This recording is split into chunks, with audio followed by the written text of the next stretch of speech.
الحمد لله نحمده ونستعينه ونستغفره ونؤمن به ونتوكل عليه ونعوذ بالله من شرور أنفسنا ومن سيئات أعمالنا من يهده الله فلا مضل له ومن يضلل فلا هادي له ونشهد أن لا إله إلا الله وحده لا شريك له ونشهد أن سيدنا ومولانا محمدا عبده ورسوله صلی اللہ تعالی علی خیر خلقہ محمد وآلہ وصحبہ اجمعین اما بعد فاعوذ باللہ من الشیطان الرجیم بسم اللہ الرحمن الرحیم قل لو شاء اللہ ما تلوته علیکم ولا ادراکم به فقد لبثت فیکم عمرا من قبله افلا تعقلون صدق اللہ العظیم۔ آج کی اس موقر اور مبارک مجلس کے صدر محترم، اسٹیج پر تشریف فرما علماء کرام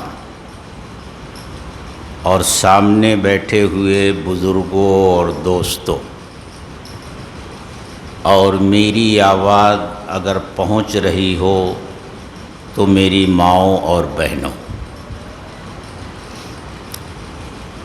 جمعیت علماء ضلع ناگپور کی سرپرستی میں منعقد ہونے والے اجلاس کی آج دوسری نشست ہے۔ کل کی نشست پورے اطمینان اور سکون کے ساتھ ایک وسیع اور عریض گراؤنڈ میں منعقد ہوئی اور اختتام کو پہنچی۔ منتظمین کا عزم تھا اور ارادہ تھا کہ آج کا جلسہ بھی وہ کھلے میدان میں کریں گے۔ سارے انتظامات انہوں نے مکمل کر لیے تھے، لیکن کیا ہوا، سارے ارادے دھرے کے دھرے رہ گئے۔ حضرت علی رضی اللہ تعالی عنہ نے ایک موقع پر فرمایا تھا، عرفت ربی بفسخ العزائم، میں نے اپنے پروردگار کو پہچانا ہے پختہ ارادوں کے ٹوٹ جانے کی وجہ سے۔ انسان اپنی طرف سے کسی کام کو کرنے کا پورا ارادہ اور مکمل عزم کر لیتا ہے، لیکن پھر ایسے حالات پیدا ہو جاتے ہیں کہ وہ نہیں اس کام کو کر پاتا۔ تو اس کے پیچھے کوئی ذات ہے جس کی مشیت اور جس کی مرضی کام کر رہی ہوتی ہے، وہ اللہ کی ذات ہے۔ لیکن ہمیں ایک سبق اور دیا گیا ہے، اور وہ یہ کہ اس دنیا میں حالات ہمیشہ یکساں نہیں رہتے، بدلتے رہتے ہیں۔ کبھی ایسے حالات پیدا ہوتے ہیں کہ ہمیں اچھے لگتے ہیں،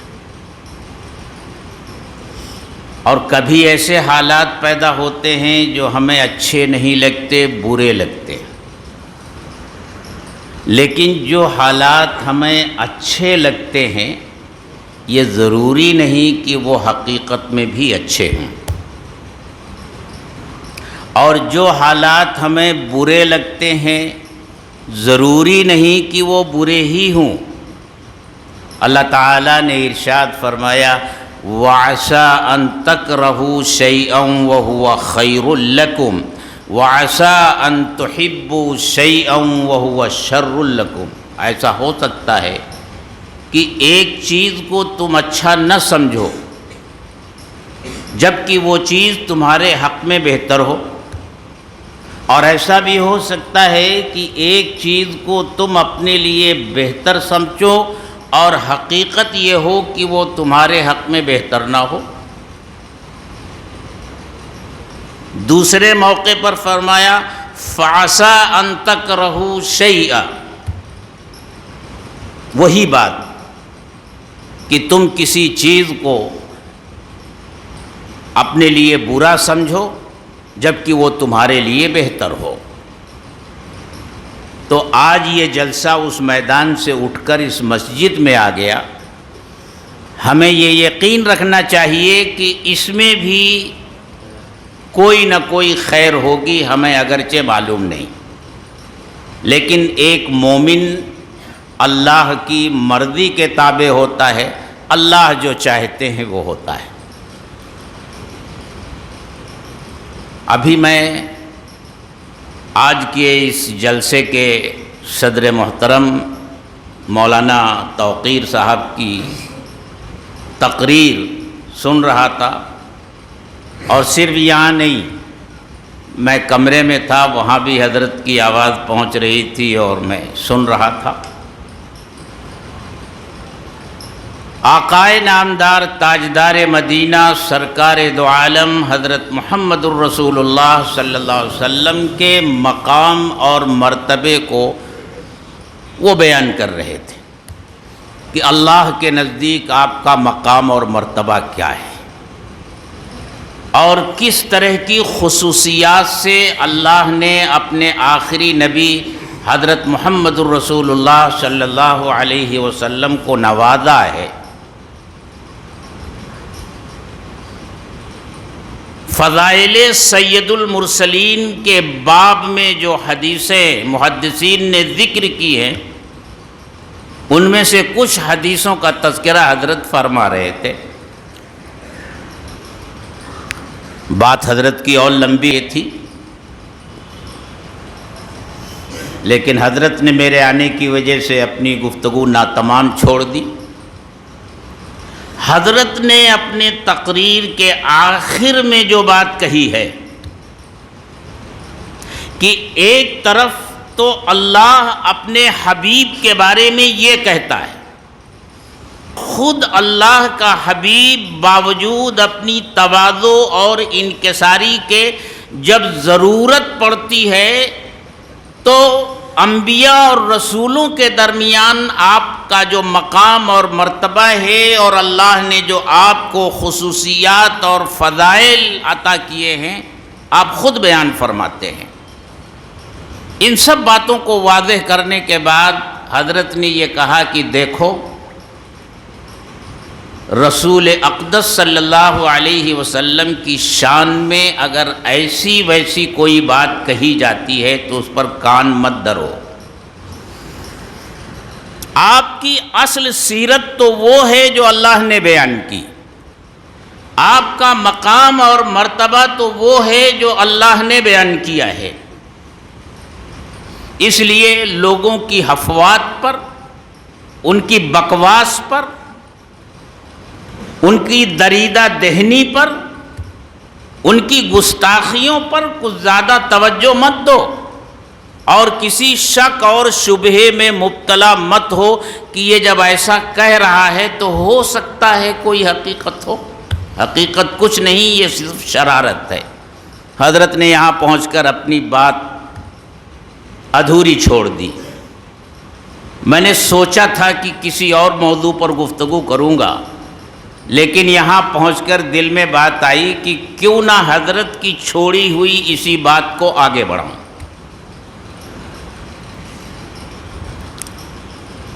مجھے یاد آتا ہے ابھی چند مہینے پہلے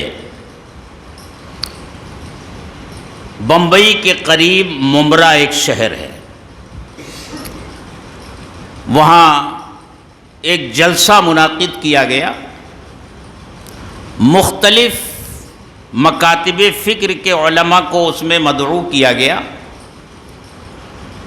منتظمین نے مجھ کو بھی بلایا۔ اور مجھ کو یہ عنوان دیا کہ رسول اقدس صلی اللہ علیہ وسلم کی شان میں گستاخی ایک غلط فہمی. میری باری آئی تو میں نے سب سے پہلے یہ جو عنوان مجھے دیا گیا تھا میں نے اسی پر انگلی رکھی کہ منتظمین نے مجھے جو عنوان دیا ہے وہ عنوان ہی غلط ہے. حضرت محمد الرسول اللہ صلی اللہ علیہ وسلم کی شان مبارک میں گستاخی کرنے والے جو لوگ ہیں، بکواس کرنے والے جو لوگ ہیں، وہ سب کے سب وہ نہیں ہیں جو آپ کی سیرت سے واقف نہیں ہیں اور آپ کی پاکیزہ زندگی سے واقف نہیں ہیں.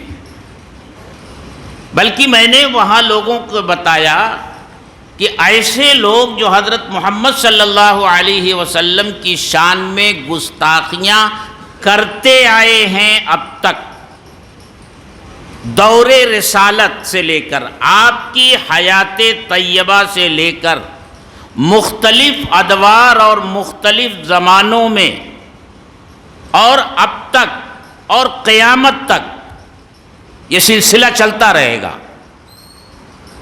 ان کو 3 حصوں میں تقسیم کیا جا سکتا ہے. وہ 3 طرح کے لوگ ہیں.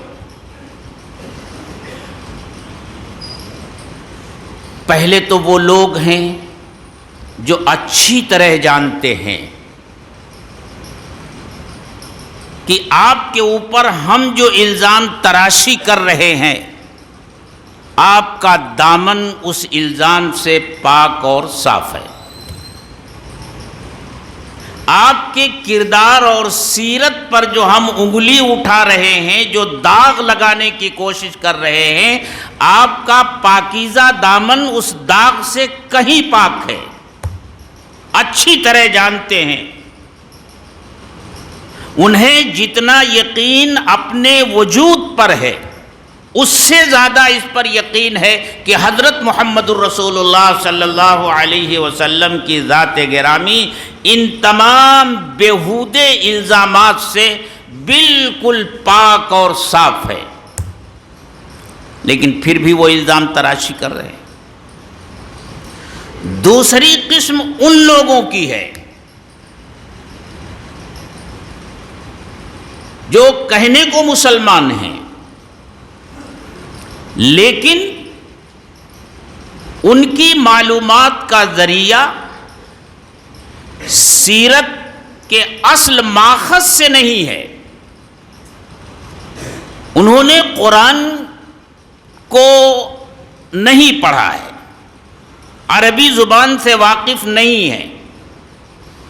انہوں نے دین سیکھا ہے تو یورپ کی یونیورسٹیوں میں، سیرت پر کوئی کتاب پڑھی ہے تو مستشرقین کی لکھی ہوئی کتابیں. مستشرقین ان یہودی اور انگریز علماء کو کہتے ہیں جنہوں نے علوم اسلامیہ کو سیکھا، اس میں مہارت پیدا کی، لیکن کسی اچھے ارادے اور نیت سے نہیں، شریعت اسلامیہ میں کیڑے نکالنے کے لیے. اور مغرب کی یونیورسٹیوں میں اسلامی علوم کے لیے جو فیکلٹی قائم ہوئی، جو شعبے قائم ہوئے، اس کے وہ سربراہ بنے. اور ہمارے ترقی یافتہ مسلمان بھائی جن کا ذریعہ تعلیم انگریزی، وہ اعلیٰ تعلیم حاصل کرنے کے لیے مغربی یونیورسٹیوں کا رخ کرتے ہیں، وہاں دین انہی مستشرقین سے سیکھتے ہیں. سیرت کے بارے میں ان کے پاس جو معلومات ہے اس کا ذریعہ مستشرقین کی لکھی ہوئی انگریزی زبان میں کتابیں ہیں. اور وہ اتنے مرعوب ہیں ان مستشرقین سے کہ ان کی زبان سے نکلے ہوئے ہر لفظ کو وحی آسمانی کا درجہ دیتے ہیں، اس کے اوپر مکمل یقین اور اعتماد کرتے ہیں.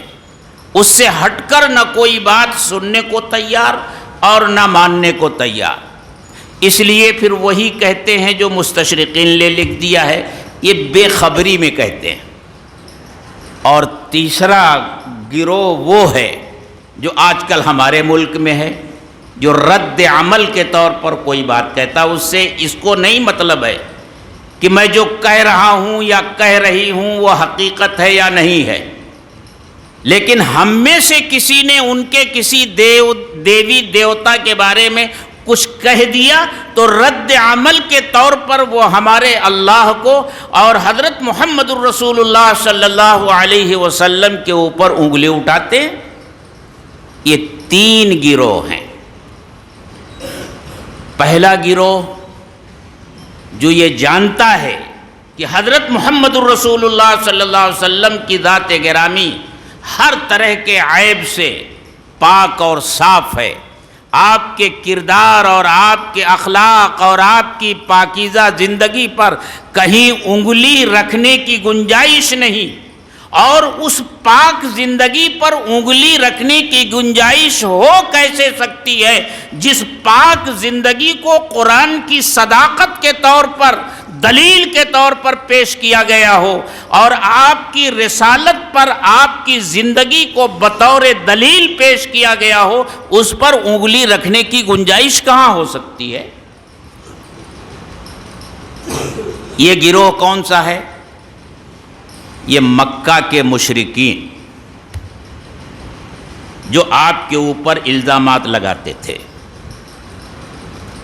مدینے کے یہود اور منافقین اور یورپ کے یہ مستشرقین، یہ اچھی طرح جانتے تھے کہ ہم جو کچھ حضرت محمد صلی اللہ علیہ وسلم کے بارے میں کہتے ہیں وہ غلط ہے، لیکن اپنے ناجائز مقاصد کو حاصل کرنے کے لیے وہ یہ گھناؤنی حرکت کرتے رہے. اس کی سند قرآن میں موجود ہے. اللہ کے رسول صلی اللہ علیہ وسلم کو جب اللہ نے حکم دیا فاصدع بما تؤمر واعرض عن المشرکین، اے محمد صلی اللہ علیہ وسلم اب کھل کر اللہ کے دین کی دعوت کا کام کیجئے، اور مشرکین کیا کہتے ہیں، کیا اعتراض کرتے ہیں، اس کی آپ پرواہ نہ کیجئے. آپ نے دعوت کا کام شروع کیا، مخالفت شروع ہو گئی. پہلے وہی زبانیں جو آپ کو امین اور صادق کہتے ہوئے نہیں تھکتی تھیں، اب وہی زبانیں آپ کے اوپر طرح طرح کے الزامات لگانے میں لگ گئی. حج کا موسم آ گیا. اب مکہ کے مشرکین کو یہ فکر لاحق ہوئی کہ حج کا زمانہ آ گیا، لوگ باہر سے حج کرنے کے لیے آئیں گے، عرب کے قبائل آئیں گے اور ان لوگوں سے حضرت محمد صلی اللہ علیہ وسلم ملیں گے، ان تک اپنا پیغام پہنچائیں گے، اللہ کے دین کی دعوت دیں گے. ہم ان لوگوں کو آپ کی بات سننے سے کیسے روکیں اور ان کو آپ سے کیسے بدظن کریں کہ وہ آپ کی بات سننے کو تیار نہ ہوں. اس کے لیے ایک مشورے کی بڑی مجلس مکے کے اندر منعقد ہوئی. تمام بڑے بڑے سردار اس میں جمع ہوئے. اس میں جو سب سے خراٹ بوڑھا سردار تھا ولید ابن مغیرہ، اس کو لوگوں نے میر مجلس بنایا، امیر مشورہ بنایا، اور اس کے سامنے اپنی یہ پریشانی رکھی کہ آپ ہماری اس پریشانی کا حل تلاش کیجئے کہ کل جب عرب کے قبائل مکہ میں آئیں گے، بازاروں میں آئیں گے اور محمد صلی اللہ علیہ وسلم ان سے ملیں گے تو ہم آپ کے راستے کو کیسے روکیں. ہم چاہتے ہیں کہ ہم کسی ایک بات پر متفق ہو جائیں، ہم میں سے ہر شخص وہی بات کہے. ایسا نہ ہو کہ ہم میں سے کوئی شخص ایک بات کہے، دوسرا دوسری بات کہے، تیسرا تیسری بات کہے اور ہم ایک دوسرے کو جھٹلانے والے بن جائیں؟ کوئی ایک بات آپ طے کر دیجئے۔ تو اس نے کہا پہلے تم اپنی اپنی رائے دو، میں تمہاری رائے سننے کے بعد کوئی فیصلہ کروں گا۔ تو کسی نے کہا کہ ہم یہ کہیں گے کہ محمد دیوانہ ہے، مجنون ہے۔ ولید ابن مغیرہ نے کہا نہیں، یہ بات نہیں چلے گی۔ محمد جو کلام پیش کرتا ہے اس کو کیا نسبت دیوانے کی بڑھ سے؟ لوگ فوراً سمجھ جائیں گے کہ تم جھوٹ بولتے ہو۔ دوسرے نے کہا ہم یہ کہیں گے کہ محمد کاہن ہے۔ تو اس نے کہا یہ بھی نہیں چلے گا، کیونکہ کہانت سے تم بھی واقف ہو اور آنے والے بھی واقف ہیں۔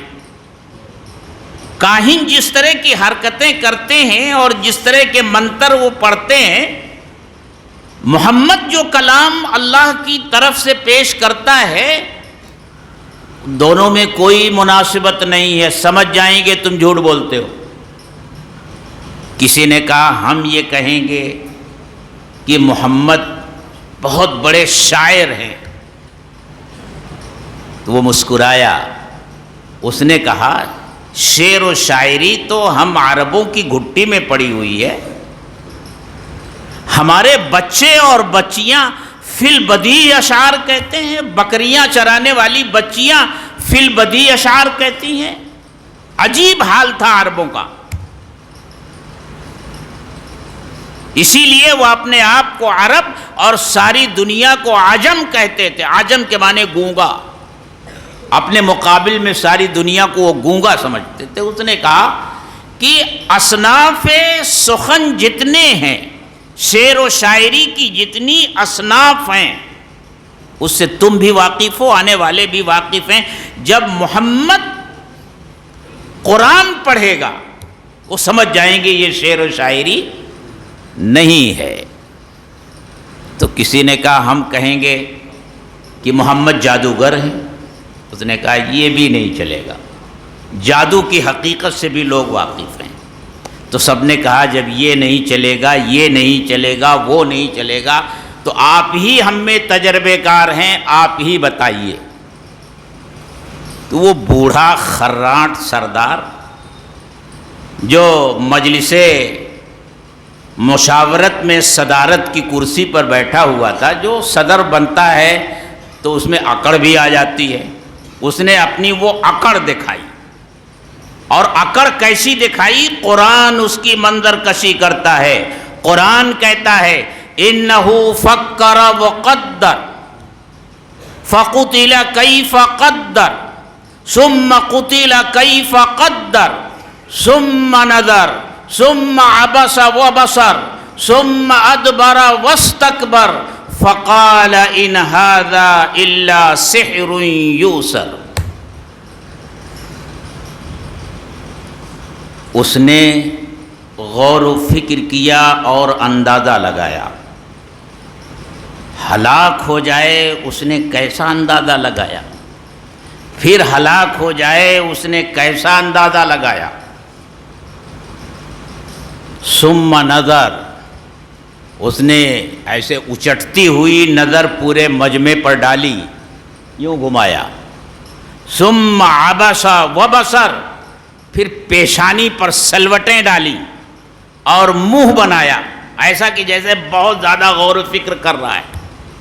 ثم ادبر، پھر اس نے پیٹھ پھیری۔ واستکبر، اور اس نے تکبر کیا۔ آخر میں اس نے کہا فقال ان هذا الا سحر یوسر، کہ کچھ نہیں کہہ سکتے۔ محمد کے کلام کی جڑ بڑی گہری ہے، اس کی شاخیں بڑی تر و تازہ ہیں، جو اس کو سنتا ہے وہ متاثر ہوئے بغیر نہیں رہتا۔ زیادہ سے زیادہ اگر کوئی بات تم کہہ سکتے ہو اور تمہاری بات بن سکتی ہے، تو یہ کہہ سکتے ہو کہ محمد جو کلام پیش کرتا ہے وہ بھائی کو بھائی سے جدا کر دیتا ہے، شوہر کو بیوی سے جدا کر دیتا ہے، اولاد کو ماں باپ سے جدا کر دیتا ہے، یہ ایسا جادو ہے جو اوپر سے چلا آ رہا ہے۔ آخری درجے میں تم یہ کہہ سکتے ہو۔ ظاہر سی بات ہے یہ جو تجویز ہوئی حضرت محمد الرسول اللہ صلی اللہ علیہ وسلم کی دعوت سے روکنے کے لیے مکہ کے بڑے بڑے سردار بیٹھے ہوئے ہیں، وہ لوگ بیٹھے ہیں جن کے سامنے حضرت محمد الرسول اللہ صلی اللہ علیہ وسلم کا بچپن گزرا ہے، وہ لوگ ہیں جن کے سامنے آپ کی بے داغ جوانی گزری ہے، اور 40 سال کی عمر ان لوگوں کے سامنے گزری ہے۔ اگر آپ کے اندر کوئی اخلاقی کمزوری ہوتی، آپ کی سیرت پر کوئی داغ ہوتا، آپ کے اندر کوئی اخلاقی کمزوری ہوتی، تو بجائے ادھر ادھر کی بات کرنے کے وہ یوں کہتے کہ یہ شخص جو نبوت کا دعویٰ کر رہا ہے اس کے اخلاق یہ ہیں، اس کی ذات میں یہ برائی ہے، یہ ایسا ہے، یہ ایسا ہے، اور ایسے کردار اور ایسے اخلاق کا مالک شخص نبی کیسے ہو سکتا ہے؟ وہ تو ایک عام انسان بھی کہلانے کے لائق نہیں ہے۔ لیکن آپ کی پاکیزہ زندگی پر انہیں انگلی رکھنے کا کہیں موقع نہیں ملا، اسی لیے وہ ادھر ادھر کی باتیں کرتے رہے، ورنہ تو وہ یہ کہہ سکتے تھے نا کہ اے محمد، آپ کے بارے میں آپ کا پروردگار تو کہتا ہے وَإِنَّكَ لَعَلَىٰ خُلُقٍ عَظِيمٍ، آپ عمدہ اخلاق پر ہیں، اور خود اپنی زبان سے آپ یوں کہتے ہیں إِنَّمَا بُعِثْتُ لِأُتَمِّمَ مَكَارِمَ الْأَخْلَاقِ، میں مکارم اخلاق کی تکمیل کے لیے اس دنیا میں تشریف لایا ہوں۔ دعویٰ تو آپ کا وہ ہے اور سیرت اور کردار آپ کی یہ ہے، کہہ سکتے تھے، لیکن ملے کچھ تب تو کہیں گے وہ۔ اس لیے ان کو کچھ نہیں ملا۔ اگر ان کو کچھ ملا ہوتا آپ کی سیرت میں اور آپ کے کردار میں تو وہ چوکتے نہ۔ اور اس سے بڑی دلیل کہ وہ جان بوجھ کر سب کرتے تھے، اور وہ اچھی طرح جانتے تھے کہ حضرت محمد صلی اللہ علیہ وسلم کی سیرت پاکیزہ سیرت ہے، کہیں انگلی نہیں رکھی جا سکتی۔ بخاری شریف کی وہ طویل حدیث جس میں ہرقل کے دربار میں ابو سفیان سے ہرقل یعنی قیصر نے سوالات کیے ہیں۔ اچھا دیکھیے، ایک بات میں اور بھی کہتا چلوں آپ کو، پھر گفتگو آگے بڑھاتا ہوں۔ میں نے پہلے کہا کہ بہت سی چیزیں ایسی پیش آتی ہیں کہ ہم سمجھتے ہیں کہ اس میں خیر نہیں ہے، یہ اچھی صورتحال نہیں ہے، لیکن اللہ کہتا ہے تم نہیں سمجھتے، اس میں کوئی نہ کوئی خیر ہوتا ہے۔ اب یہ جو مجلس مشاورت منعقد ہوئی اور مکہ کے بڑے بڑے سردار اپنے کام میں لگ گئے، ہر راستے پر بیٹھ گئے، ہر آنے والے سے کہہ رہے ہیں دیکھو ہمارے یہاں ایک شخص پیدا ہوا ہے جو نبوت کا دعویٰ کرتا ہے، خبردار اس کی بات مت سننا، خبردار اس کی بات مت سننا۔ جس کو نہیں معلوم تھا اس کو بھی معلوم ہو گیا۔ اکیلے حضرت محمد صلی اللہ علیہ وسلم کتنے قبائل کے پاس پہنچتے؟ آپ نہیں پہنچے، لیکن آپ کا ذکر پہنچ گیا۔ یہ مجلس مشاورت بظاہر نقصان دہ سمجھ میں آ رہی تھی، لیکن اللہ نے اسی کو آپ کی شہرت کا اور آپ کی دعوت کے لوگوں تک پہنچنے کا ذریعہ بنا دیا۔ جس کام سے آدمی کو منع کیا جاتا ہے آدمی وہ کام کرتا ہی ہے۔ اب لوگوں تک جب یہ بات کہی گئی بھئی وہ ایسا ایسا ہے، ایسا ایسے کرتے ہیں، تو لوگوں نے کہا چلو چل کر سنتے تو ہیں، کیا کہتے ہیں، اور جو آیا بس گرویدہ ہو کر چلا گیا۔ اسی طرح غور کیجئے،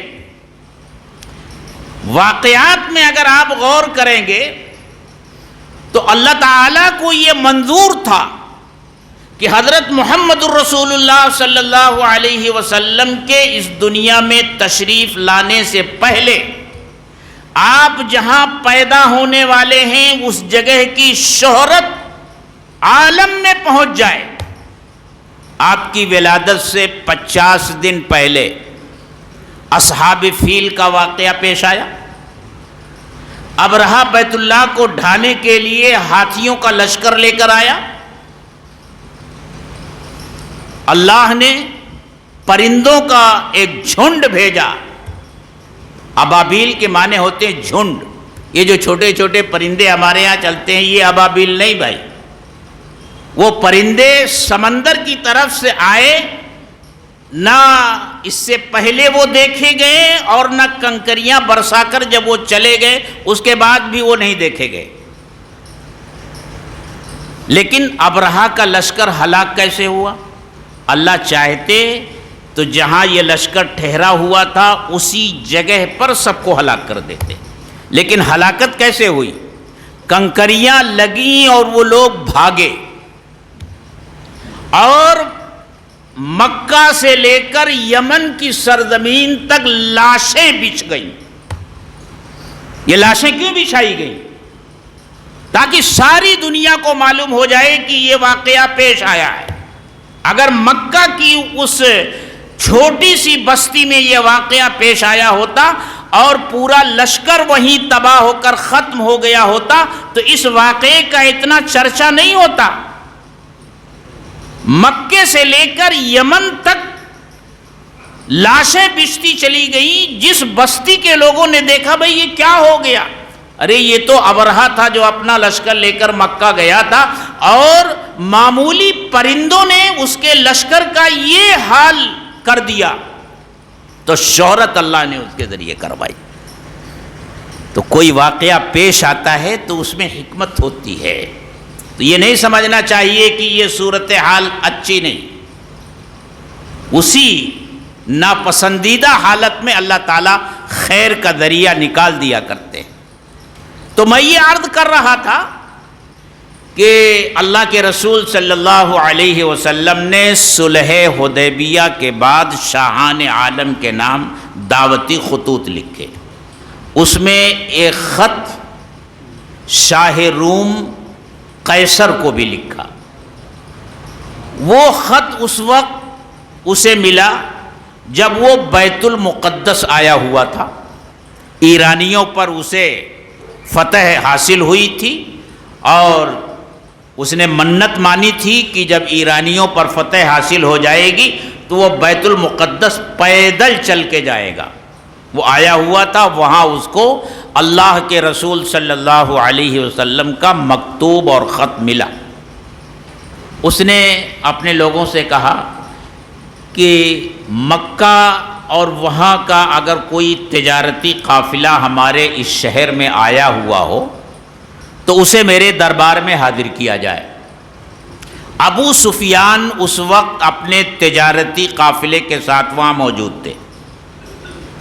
ان کو قیصر کے دربار میں حاضر کیا گیا۔ قیصر نے پوچھا تم میں سے کون شخص اس شخص کے زیادہ قریب ہے خاندانی اعتبار سے جس نے نبوت کا دعویٰ کیا ہے؟ ابو سفیان نے آگے بڑھ کر کہا میں۔ تو اس نے کہا تم آگے آ کر بیٹھ جاؤ۔ ان کو آگے بیٹھایا اور ان کے ساتھیوں سے کہا تم ان کے پیچھے بیٹھ جاؤ، اور میں تمہارے اس ساتھی سے کچھ سوالات کرنے والا ہوں، اگر ان سوالوں کا جواب یہ غلط دے تو تم ٹوک دینا۔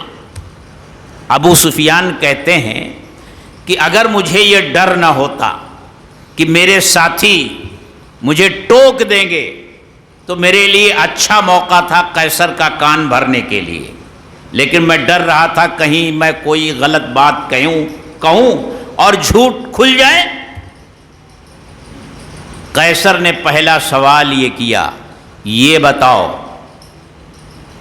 جس شخص نے نبوت کا دعویٰ کیا ہے اس کا حسب نسب کیا ہے، خاندان کیسا ہے؟ ابو سفیان نے کہا ہم میں سب سے اعلیٰ خاندان ہے اس کا۔ جھوٹ نہیں بول سکتے تھے، جھوٹ نہیں بول سکتے تھے، اور خود اللہ کے رسول صلی اللہ علیہ وسلم نے اپنے خاندان کے بارے میں جب ایک موقع آیا تو بتایا کہ اللہ تعالیٰ نے حضرت اسماعیل علیہ السلام کی اولاد میں سے کنانہ کو منتخب کیا، کنانہ کی اولاد میں سے قریش کو منتخب کیا، اور قریش میں سے بنو ہاشم کو منتخب کیا، اور بنو ہاشم سے اللہ نے میرا انتخاب کیا۔ تو ابو سفیان کیسے کہہ سکتے تھے؟ انہوں نے کہا کہ اعلیٰ حسب نسب کا مالک ہے وہ شخص۔ اس نے دوسرا سوال کیا، یہ بتائیے کہ اس وقت اس نے جو دعویٰ کیا ہے کیا تمہارے یہاں کسی اور نے اس سے پہلے یہ دعویٰ کیا تھا؟ ابو سفیان نے کہا نہیں۔ تیسرا سوال کیا، یہ بتاؤ کیا اس کے خاندان میں پہلے کوئی بادشاہ گزرا ہے؟ ابو سفیان نے کہا نہیں۔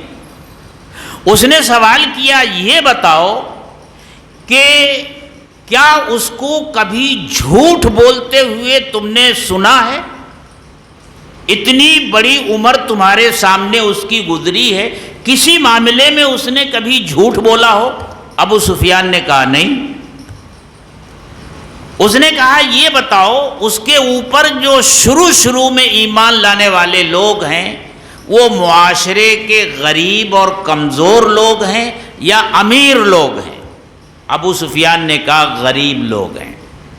کہا اچھا یہ بتاؤ ان کی تعداد گھٹ رہی ہے کہ بڑھ رہی ہے؟ کہا بڑھ رہی ہے۔ کہا اچھا یہ بتاؤ ایمان لانے کے بعد اسلام سے ناراض ہو کر کے کوئی اسلام سے پھر بھی گیا ہے؟ کہا نہیں، ایسا کوئی واقعہ پیش نہیں آیا۔ کہا اچھا یہ بتاؤ کہ کبھی اس نے کوئی معاہدہ کیا ہو اور معاہدے کی خلاف ورزی کی ہو؟ ابو سفیان کہتے ہیں بس یہاں مجھے تھوڑا سا موقع ملا۔ میں نے کہا کہ اب تک تو نہیں، لیکن ابھی حال میں ہمارے اور ان کے درمیان جنگ بندی کے سلسلے میں ایک معاہدہ ہوا ہے، اب دیکھیے وہ اس پر قائم رہتے ہیں کہ نہیں رہتے۔ کہتے ہیں بس اتنا ہی کہنے کا موقع ملا۔ اس کے بعد اس نے پوچھا اچھا یہ بتاؤ کہ جو لوگ اچھا یہ بتاؤ کہ تمہارے اور ان کے درمیان کوئی جنگ ہوئی ہے؟ کہا ہاں۔ کہا نتیجہ کیا رہا؟ تو کہا کبھی ہم ہارے وہ جیتے، کبھی وہ ہارے ہم جیتے، کیونکہ جنگ بدر بھی ہو چکی تھی، جنگ وحد بھی ہو چکی تھی، غزوہ خندق بھی ہو چکا تھا، تو کبھی وہ جیتے ہم ہارے، کبھی ہم جیتے وہ ہارے۔ کہا اچھا یہ بتاؤ وہ تعلیم کیا دیتے ہیں، ان کا پیغام کیا ہے؟ تو ابو سفیان نے کہا وہ کہتے ہیں کہ نماز پڑھو، کسی پر ظلم نہ کرو، بے حیائی کی باتوں سے اپنے آپ کو بچاؤ، ظلم سے اپنے آپ کو بچاؤ۔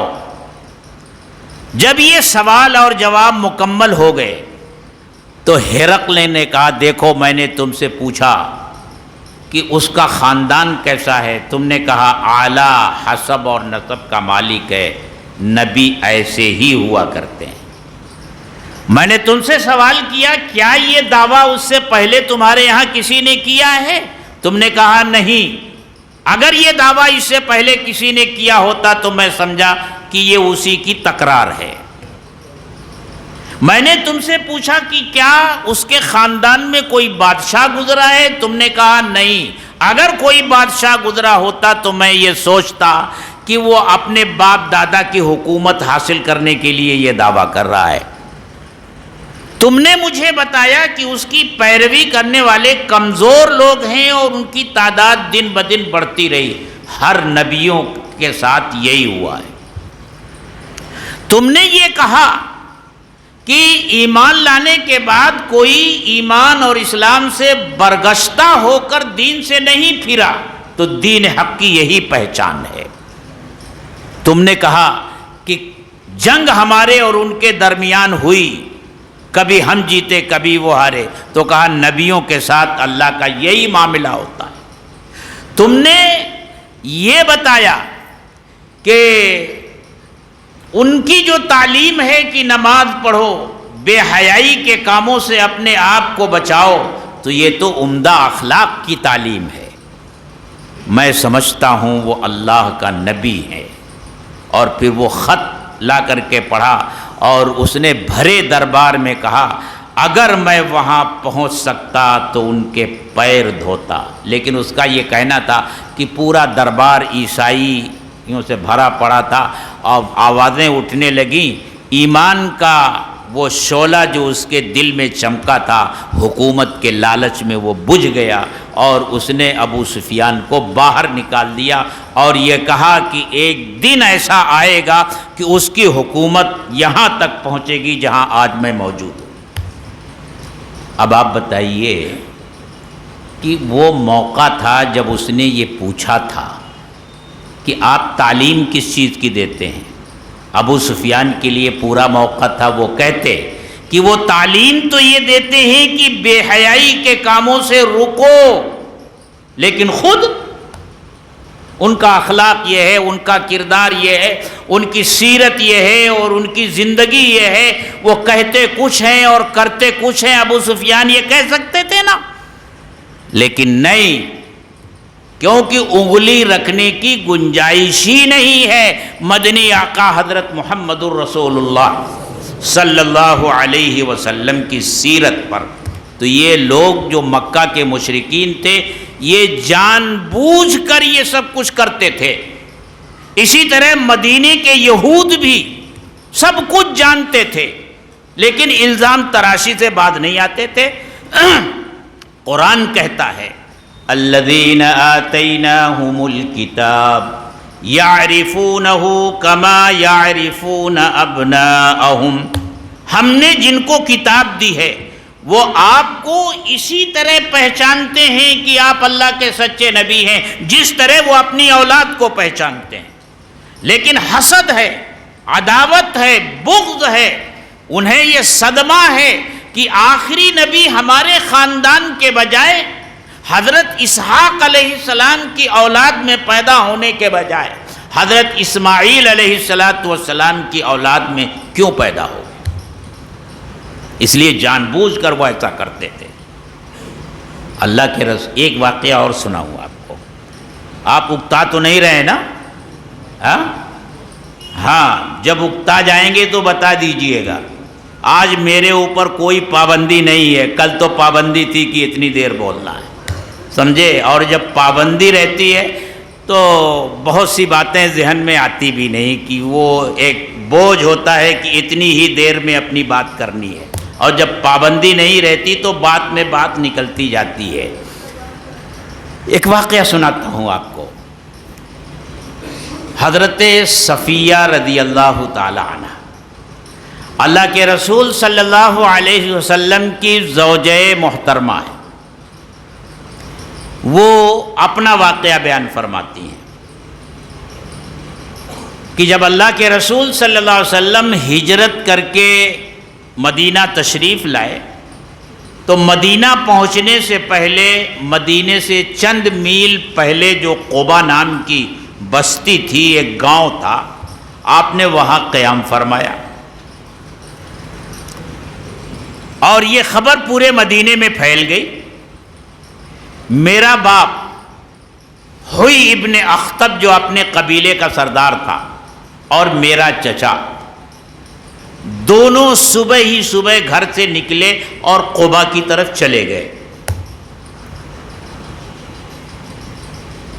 شام کو وہ گھر واپس آئے، لیکن ان کی چال ایسی تھی کہ جیسے ابھی گر پڑیں گے، بالکل مایوس، چہرے پر مایوسی چھائی ہوئی، اور ان دونوں کی میرے ساتھ محبت کی یہ حالت تھی کہ وہ دونوں جب بھی کہیں باہر سے تشریف لاتے تھے اور میں ان کی طرف بڑھتی تھی تو فوراً مجھے گود میں اٹھا لیتے تھے. میں چاہے جس حالت میں ہوں، میرے کپڑے چاہے جتنے گندے ہوں، کیچڑ لگی ہوئی ہو، دھول لگی ہوئی ہو، اس کی وہ پرواہ نہیں کرتے تھے، گود میں اٹھا لیتے تھے. لیکن اس دن جب یہ دونوں آئے اور میں ابا ابا اور چچا چچا کہتی ہوئی ان کی طرف دوڑی، لیکن کسی نے میری طرف توجہ نہیں دی. خاموشی سے یہ دونوں گھر میں داخل ہو گئے اور جا کر ایک جگہ بیٹھ گئے. کافی دیر تک دونوں خاموش رہے کہ اچانک میرے چچا نے میرے باپ سے پوچھا، کیا یہ وہی ہے؟ کیا یہ وہی ہے کا مطلب جس نبی کے آنے کی بشارت تورات میں دی گئی ہے، نبی آخر الزماں کی، کیا وہ علامتیں ساری اس میں موجود ہیں اور یہ وہی ہے نبی آخر الزماں؟ تو میرے باپ نے مریل سی آواز میں کہا، یہ وہی ہے، بے شک وہی ہے. پھر میرے چچا نے کہا، اب کیا کرو گے؟ تو اس نے کہا، خدا کی قسم عداوت عداوت عداوت. کیا مطلب؟ یہ جانتے ہوئے کہ آپ نبی آخر الزماں ہیں، لیکن میں دشمنی کروں گا دشمنی کروں گا دشمنی کروں گا. تو قرآن کی ان آیات سے اور سیرت کے ان واقعات سے صاف صاف پتہ چلتا ہے کہ یہ لوگ اچھی طرح جانتے تھے کہ حضرت محمد الرسول اللہ صلی اللہ علیہ وسلم اللہ کے سچے رسول ہیں. آپ کی زندگی ہر طرح کے عیب سے پاک ہے، آپ کی سیرت بے داغ ہے، لیکن پھر بھی یہ لوگوں کو آپ کے پاس پہنچنے سے روکنے کے لیے یہ سارے حربے استعمال کر رہے تھے. تو یہ وہ گروہ ہے معاندین کا اور الزام لگانے والوں کا جو جان بوجھ کر آپ کے اوپر الزام تراشی کرتا تھا. اسی طرح مستشرقین جو گزرے ہیں، انہوں نے جان بوجھ کر آپ کی ذات پاک پر کیچڑ اچھالے ہیں. اور ہمارے یہاں وہ لوگ جو دانشور کہلاتے ہیں، جن کی تمام تر تعلیم انگلش میڈیم سے ہوئی، عربی زبان سے واقف نہیں، وہ قرآن و حدیث کو براہ راست پڑھ نہیں سکتے، سیرت کی جو بنیادی کتابیں ہیں عربی زبان میں ہیں ان تک ان کی رسائی نہیں ہے. ان کے سامنے سیرت کے موضوع پر لکھی ہوئی مستشرقین کی وہ کتابیں ہیں جس میں انہوں نے زہر گھولے ہیں، بات کا بتنگڑ بنایا ہے، اور وہ چیز جو کہیں نہیں تھی اس کو گھڑ کر کے اس میں شامل کیا ہے. وہاں سے سیرت کو انہوں نے پڑھا ہے اور ان کی معلومات کا وہ ذریعہ ہے، اس لیے وہ بھی دھوکہ کھا گئے. اور اس وقت جو ہوا ہمارے ملک میں، وہ تو میں کہتا ہوں رد عمل کے طور پر ہوا. سمجھے؟ ہمارے نوجوانوں کو اور ہمارے بچوں کو اور ہم سب کو اس مسئلے میں بہت احتیاط کرنی چاہیے. ایک حدیث ہے، اللہ کے رسول صلی اللہ علیہ وسلم نے صحابہ کو اپنے ماں باپ کو گالی دینے سے منع فرمایا. آپ نے تو صحابہ نے پوچھا، ہے اللہ کے رسول، کیا اپنے ماں باپ کو بھی کوئی شخص گالی دے سکتا ہے؟ اس وقت بڑے تعجب کی بات تھی، لیکن اب تو ہمارے یہاں تعجب کی بات نہیں رہی. گالم گلوچ اتنی عام ہو گئی کہ باپ تو اپنا حق ہی سمجھتا ہے اولاد کو گالی دینے کا، اولاد بھی ماں باپ کو گالیاں دینے لگی ہے، وہ کوئی عیب نہیں سمجھتی. لیکن تعجب سے پوچھا، کیا کوئی شخص اپنے ماں باپ کو بھی گالی دے سکتا ہے؟ تو آپ نے ارشاد فرمایا کہ وہ کسی دوسرے کے ماں باپ کو گالی دے گا اور وہ اس کے ماں باپ کو گالی دے گا تو گویا یہ اپنے ماں باپ کو گالی دلانے کا سبب بنا، تو گویا اس نے خود اپنے ماں باپ کو گالی دی۔ قرآن کہتا ہے وَلَا تَسُبُّوا الَّذِينَ يَدْعُونَ مِن دُونِ اللَّهِ فَيَسُبُّوا اللَّهَ عَدْوًا بِغَيْرِ عِلْمٍ۔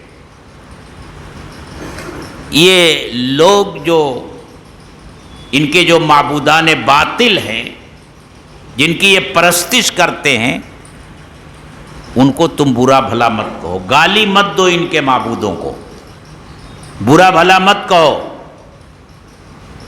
کیوں؟ تم ان کو برا بھلا کہو گے، رد عمل کے طور پر وہ اللہ کو گالیاں دیں گے، وہ رسول اللہ کو گالیاں دیں گے، تو گویا تم خود گالی دینے والے بنے، اس کا سبب بنے۔ ملک کا ماحول کیا تھا، کس طرح کی باتیں ہمارے سوشل میڈیا میں چل رہی تھیں، اور ہمارے نوجوان کیسے کیسے اس وقت میسج بھیج رہے تھے اور ایک دوسرے کو شیئر کر رہے تھے ایک دوسرے کے ساتھ، تو رد عمل کے طور پر بھی یہ بات ہوتی ہے۔ تو یہ تین گروہ ہیں، تو یہ تین طبقے ہیں، معاندین کے، گستاخی کرنے والوں کے، اور الزام لگانے والوں کے۔ اور ظاہر سی بات ہے، ہمیں جو عقیدت اور محبت ہے آقائے نامدار حضرت محمد الرسول اللہ صلی اللہ علیہ وسلم کی ذات گرامی کے ساتھ، کوئی ایمان والا ادنا سی گستاخی آپ کے شان میں برداشت نہیں کر سکتا۔ دل و دماغ لرز جاتے ہیں، وجود کانپ جاتا ہے جب کوئی گستاخی کا کلمہ آپ کی شان میں ایمان والا سنتا ہے۔ ناقابل برداشت ہو جاتی ہے یہ بات، یہ ہماری ایمانی غیرت کا تقاضا ہے۔ اس طرح کے جذبات جو ہمارے اندر پیدا ہوتے ہیں، یہ آپ کی ذات گرامی کے ساتھ ہماری جو محبت ہے، گہری عقیدت ہے، یہ اس کا نتیجہ ہے۔ یقیناً ایسا ہوتا ہے، کیونکہ ہمارا تعلق کوئی معمولی تعلق نہیں ہے۔ ہمیں کیسی عقیدت اور کیسی محبت آپ کے ساتھ ہے، میں اپنی ماؤں اور بہنوں کو بھی اس موقع پر متوجہ کروں گا، اگر وہ غور اور توجہ سے سن رہی ہوں، کہ اس سلسلے میں ہماری ماؤں اور بہنوں کا کردار بڑا اہم ہوتا ہے، کہ بچوں کے دلوں میں ایمان کی محبت، رسول کی محبت، قرآن کی محبت کس طرح جمائی جاتی ہے اور راسخ کی جاتی ہے۔ میں نے ایک واقعہ حضرت مولانا پیر ذوالفقار صاحب نقشبندی رحمۃ اللہ علیہ کے مواعظ میں بھی سنا اور ان کی کتابوں میں بھی پڑھا،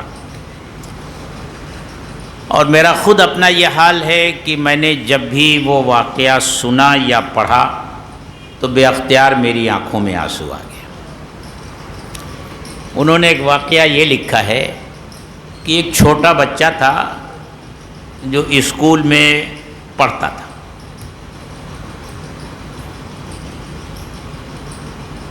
ایک دن اس کا پیریڈ خالی تھا،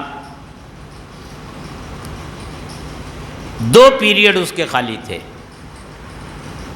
تو ہیڈ ماسٹر نے دینیات کے ٹیچر کو بلایا اور اس سے کہا کہ بھائی آج یہ ٹیچر آئے نہیں ہیں، ایک پیریڈ ریسس سے پہلے کا ہے اور ایک پیریڈ ریسس کے بعد ہے، تم دونوں پیریڈ میں جا کر بیٹھ جاؤ تاکہ کلاس میں بچے شور نہ کریں، ہنگامہ نہ کریں۔ جب پہلی پیریڈ میں وہ آئے تو کہا کہ بچوں آج تمہارے استاد نہیں آئے ہیں، میں تمہارا دینیات کا ٹیچر ہوں، چلو آج کچھ دینی معلومات کے بارے میں ایک دوسرے سے سوال کرتے ہیں۔ کلاس کا سب سے ذہین طالب علم سب سے سوال کرتے کرتے استاد نے اس ذہین طالب علم سے یہ پوچھا، بیٹا یہ بتاؤ کیا تم جانتے ہو کہ ہمارے نبی حضرت محمد صلی اللہ علیہ وسلم کا نام کیا تھا؟ وہ بچہ کھڑا ہو گیا اور اس نے کہا جی جانتا ہوں۔ استاد نے کہا کہ بیٹا نام بتاؤ۔ اب وہ خاموش، کچھ نہیں بول رہا ہے۔ استاد نے پھر پوچھا جانتے ہو؟ اس نے کہا جی حضرت جانتا ہوں۔ کہا جانتے ہو تو بتاؤ۔ پھر خاموش۔ بار بار ٹیچر پوچھ رہا ہے اور وہ یہ کہتا ہے کہ جانتا ہوں، لیکن جب ٹیچر کہتا ہے بتاؤ تو وہ خاموش رہتا ہے۔ ٹیچر یہ سمجھا کہ یہ نالائق اور گستاخ بچہ ہے، یہ شرارت کر رہا ہے۔ اس نے ڈنڈا اٹھایا اور بچے کی پٹائی شروع کر دی۔ پوری کلاس کے بچے حیران ہیں کہ آج تک کسی ٹیچر نے اس بچے کو ہاتھ نہیں لگایا، اتنا ذہین طالب علم، لیکن آج یہ پٹ رہا ہے اور استاد غصے میں آ کر بے تحاشا پیٹ رہا ہے، بہت مارا اور پوچھتا رہا کہ تم کہتے ہو کہ نام معلوم ہے، بتاتے کیوں نہیں؟ بتاؤ نام۔ لیکن جب یہ بات آئے کہ بتاؤ نام، خاموش۔ ریسس ہو گئی، گھنٹی بج گئی۔ ٹیچر نے کہا میں جا رہا ہوں، ریسس کے بعد پھر اگلے پیریڈ میں آؤں گا اور پھر تم سے یہی سوال کروں گا۔ تمام بچے کلاس سے چلے گئے، یہ بھی اٹھا باہر گیا، باہر جا کر کے ہاتھ منہ دھویا اور آ کر کلاس میں بیٹھا۔ وہ استاد آئے اور انہوں نے کہا کہ ہاں تم سے میں نے ایک سوال کیا تھا، کیا تم جانتے ہو کہ ہمارے نبی حضرت محمد صلی اللہ علیہ وسلم کا نام کیا تھا؟ اس نے کہا جی حضرت جانتا ہوں۔ کہا کیا نام تھا؟ کہا آپ کا نام نامی اسم گرامی حضرت محمد تھا صلی اللہ علیہ وسلم۔ ٹیچر حیران، اس نے کہا بیٹا اس سے پہلے تم نے بتایا نہیں، اتنی مار تم نے برداشت کی، جانتے ہو کیا جواب دیا اسے؟ اس نے یہ کہا کہ میرے ابا نے مجھے ایک مرتبہ یہ نصیحت کی تھی، بیٹا حضرت محمد الرسول اللہ صلی اللہ علیہ وسلم کا نام کبھی بے وضو ہونے کی حالت میں نہ لینا۔ جس وقت آپ مجھ سے ریسس سے پہلے پوچھ رہے تھے میرا وضو نہیں تھا تو میں کیسے یہ پاک نام لیتا؟ ریسس ہوئی تو میں وضو بنا کر کے آیا ہوں اور آپ نے پوچھا تو یہ پاکیزہ نام اب میں لے رہا ہوں۔ میرے آقا کا نام حضرت محمد تھا صلی اللہ علیہ وسلم۔ مائیں جب اس طرح اور باپ جب اس طرح اپنی اولاد کے دلوں میں حضرت محمد الرسول اللہ صلی اللہ علیہ وسلم کی محبت جما دیتی ہیں تو پھر وہ زندگی کے ساتھ رہتی ہے، کبھی وہ محبت نہیں نکلتی۔ ناصر الدین محمود ایک بادشاہ گزرا ہے، اس کا ایک مصاحب تھا، اس کا نام محمد تھا۔ ایک دن بادشاہ نے اس کو تاج الدین کے نام سے پکارا، تاج الدین یہاں آؤ۔ وہ آیا اور پھر جب گھر گیا تو 3 دن تک بادشاہ کے پاس آیا نہیں۔ اس کو یہ فکر لاحق ہو گئی کہیں میری کوئی شکایت بادشاہ کے پاس تو نہیں پہنچ گئی کہ بادشاہ مجھ سے ناراض ہے اور ناراضگی کا اظہار یوں کیا کہ میرا نام لینے کے بجائے مجھے ایک نئے نام سے پکارا، تاج الدین۔ جب بادشاہ نے یہ محسوس کیا کہ وہ نہیں آ رہا ہے تو پھر اس کو بلوایا اور کہا کہ بھائی محمد تم کیوں نہیں آ رہے ہو؟ اس نے کہا حضور اس دن آپ نے مجھے تاج الدین کے نام سے پکارا تھا، میں سمجھا شاید آپ کچھ ناراض ہیں مجھ سے، میرے نام کے بجائے آپ ایک مجھے نیا نام دے رہے ہیں۔ تو بادشاہ نے کہا کہ بھائی اس دن میں بے وضو تھا، بے وضو تھا، اور میں آپ کا پاک نام بے وضو کیسے لے سکتا تھا، اس لیے میں نے تجھے دوسرے نام سے پکارا۔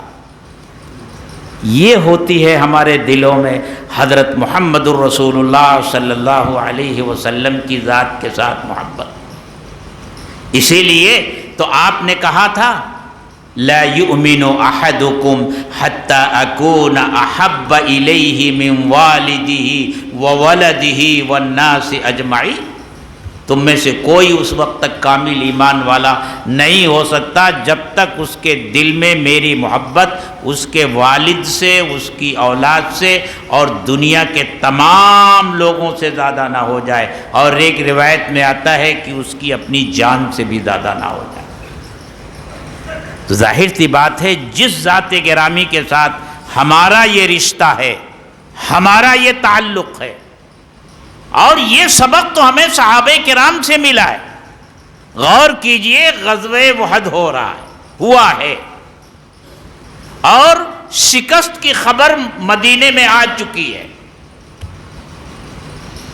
مدینے میں جو لوگ اس غزوے میں شریک نہیں ہو سکے تھے وہ احد کے میدان کی طرف بھاگے چلے جا رہے ہیں، اس میں عورتیں بھی ہیں۔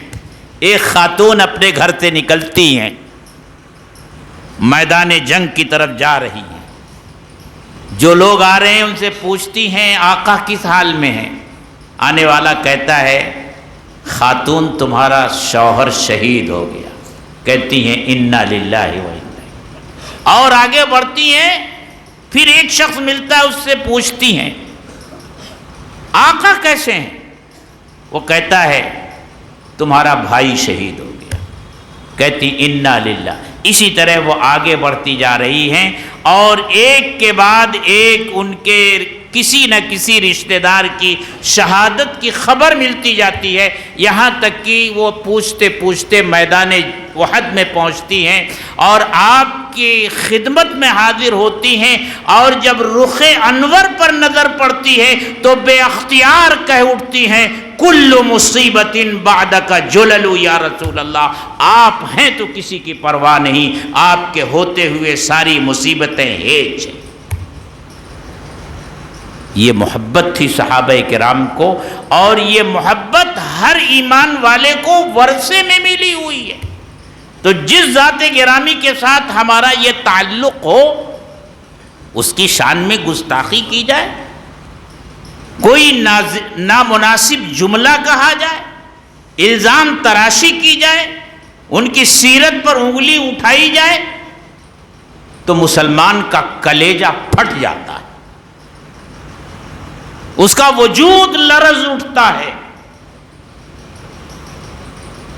لیکن میں نے پہلے کہا کہ دیکھو ہر شر میں کوئی نہ کوئی خیر پوشیدہ ہوتی ہے۔ اب آپ سوچیں گے بھئی اس شر میں کون سی خیر پوشیدہ ہے؟ پوری دنیا میں جو واقعات ماضی قریب میں پیش آئے ہیں ان پر نظر ڈالیے، اور دنیا کے دوسرے گوشوں کو تو جانے دیجئے، خود آپ کے ہندوستان میں جو واقعات پیش آئے ان پر نظر ڈالیے۔ ایک موقع آیا جب طلاق ثلاثہ کے اوپر پابندی کی بات آئی،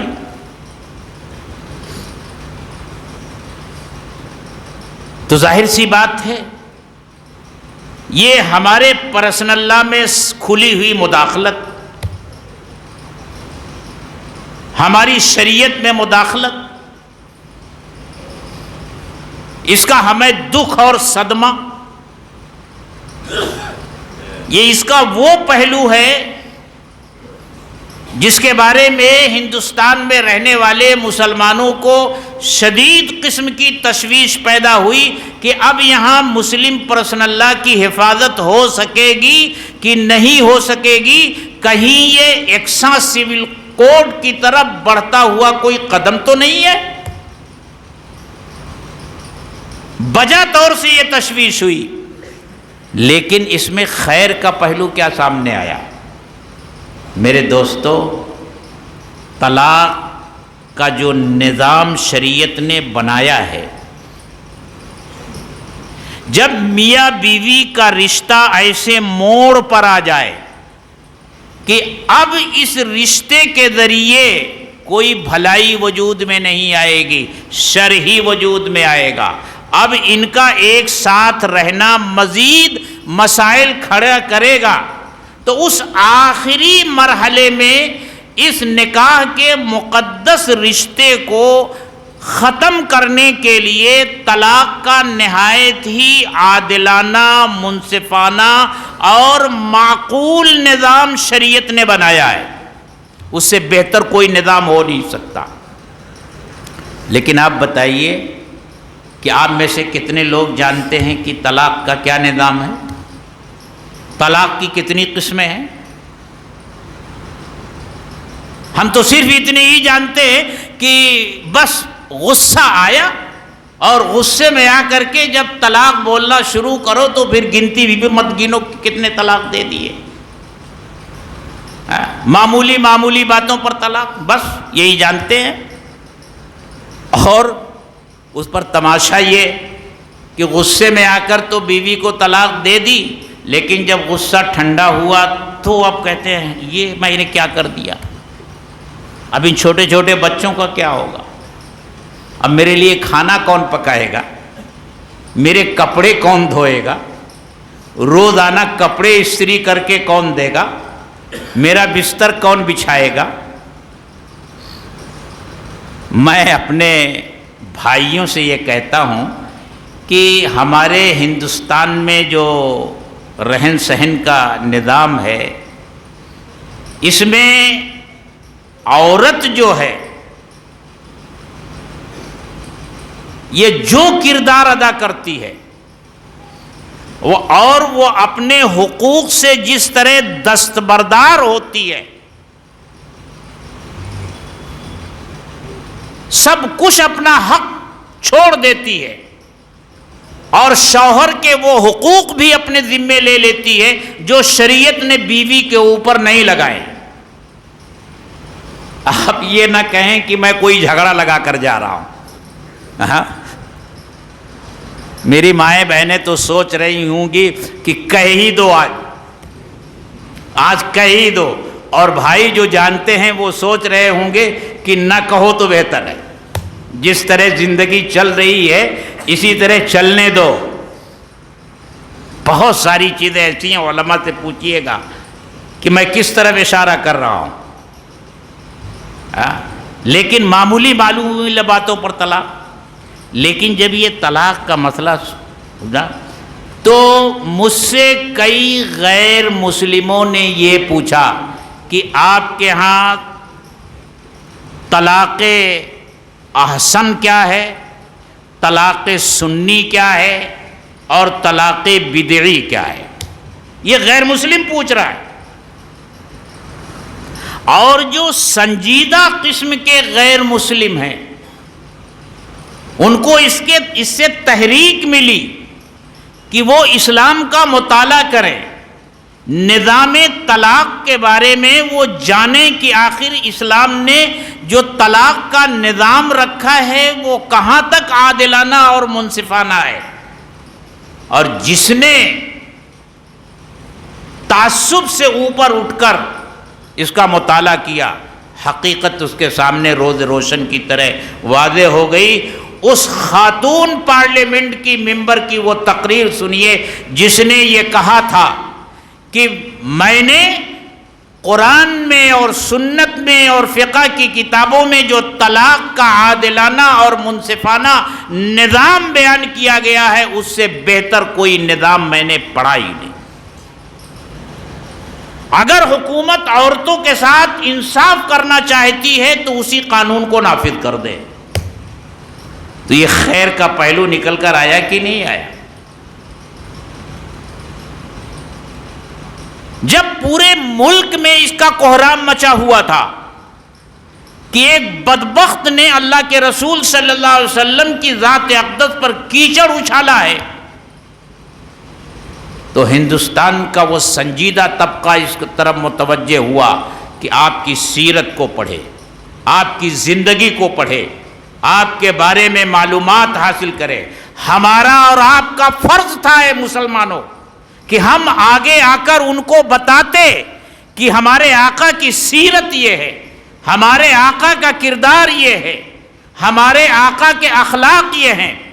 بجائے سڑکوں پر آ کر احتجاج کرنے کے، نعرہ بازی کرنے کے، توڑ پھوڑ کرنے کے، کسی کو گالی دینے کے، ہمارے لیے یہ سنہرا موقع تھا کہ ہم مثبت کوشش کرتے اور اس ملک کے لوگوں تک آپ کے اخلاق کو پہنچاتے، آپ کی سیرت کو پہنچاتے، آپ کے کردار کو پہنچاتے، اور جہاں سیرت پہنچے گی اس کی روشنی سے وہ کفر زدہ اور شرک زدہ ماحول انشاءاللہ منور ہوگا اور روشن ہوگا. لیکن ہم تو خود واقف نہیں ہیں. اس میں یہ خیر کا پہلو پوشیدہ تھا. ایک وقت تھا جب قرآن کے اوپر پابندی لگانے کا مطالبہ ہو رہا تھا دنیا میں. اس وقت دنیا قرآن کی طرف متوجہ ہوئی، قرآن کا مطالعہ کیا، قرآن میں کیا ہے اس کو پڑھا. تو جو سنجیدہ لوگ تھے ان کے سامنے قرآن کی حقانیت اور اس کی صداقت کھل کر اور واضح ہو کر کے سامنے آ گئی. یہ خیر کا پہلو ہے. تو یہ 3 طبقے ہیں میرے دوستو. تو ایک حصہ تو میری گفتگو کا یہاں پورا ہوا. اب آئیے ایک بحث حضرت عائشہ صدیقہ رضی اللہ تعالی عنہا کے تعلق سے بھی چلی. انہی کی ذات کو لے کر کے یہ کیچڑ اچھالے گئے تھے. حضرت عائشہ کون ہیں؟ اللہ کے نزدیک ان کا مقام اور مرتبہ کیا ہے؟ اور خود رسول اللہ صلی اللہ علیہ وسلم کے نزدیک ان کا مقام اور مرتبہ کیا ہے؟ دیکھیے، حضرت عائشہ صدیقہ رضی اللہ تعالی عنہا پر حضور صلی اللہ علیہ وسلم کی زندگی ہی میں منافقین نے تہمت لگائی، اور اللہ نے حضرت عائشہ صدیقہ رضی اللہ تعالی عنہا کو اس تہمت سے بری قرار دیا. قرآن کی آیتیں نازل کی، 10 آیتیں، جس میں حضرت عائشہ صدیقہ رضی اللہ تعالی عنہا کے اوپر جو اتہامات لگائے گئے تھے، جو تہمت لگائی گئی تھی، اس سے حضرت عائشہ کو بری قرار دیا. آپ سوچ رہے ہیں اس میں کوئی خاص فضیلت کا کیا پہلو ہے؟ فضیلت کا پہلو یہ ہے کہ حضرت یوسف علیہ السلام کے اوپر جب زلیخا نے تہمت لگائی تھی، پہلے تو انہیں اپنی طرف متوجہ کرنے کی کوشش کی، دروازوں کے پیچھے ان کو بلا کر دروازوں پر قفل چڑھا دیے، اور پھر انہیں دعوت گناہ دی. حضرت یوسف علیہ السلام نے دروازے کی طرف دوڑ لگائی اور وہ دروازے خود بخود کھلتے چلے گئے. آخری دروازہ کھلا تو پیچھے سے زلیخا ان کو پکڑنے کے لیے دوڑ رہی تھی. اس کے ہاتھ میں کرتے کا پچھلا دامن آیا اور دروازہ کھلا، اور کھلتے ہی سامنے زلیخا کا شوہر عزیز مصر آ گیا، اور حضرت یوسف علیہ السلام کے کرتے کا پچھلا دامن زلیخا کے ہاتھ میں.